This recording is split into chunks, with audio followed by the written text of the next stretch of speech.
திருச்சி காவல்துறை கண்காணிப்பாளர் வருண்குமார் புகாரின் பேரில் பதிவு செய்யப்பட்ட வழக்கில் சாட்டை துரைமுருகனுக்கு முன்ஜாமீன் வழங்கி உயர்நீதிமன்ற மதுரை கிளை உத்தரவிட்டுள்ளது. காவல் கண்காணிப்பாளர் வருண்குமார் குறித்து அவதூறு பேசியதாக சாட்டை துரைமுருகன் மீது வருண்குமார் அளித்த புகாரின் பேரில் திருச்சி சைபர் கிரைம் போலீசார் வழக்கு பதிவு செய்தனர்.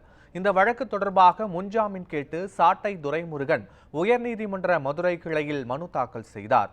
இந்த வழக்கு நீதிபதி பரத சக்கரவர்த்தி முன்பாக விசாரணைக்கு வந்தபோது சாட்டை துரைமுருகனுக்கு ஜாமீன் வழங்க அரசு தரப்பில் கடும் எதிர்ப்பு தெரிவிக்கப்பட்டது.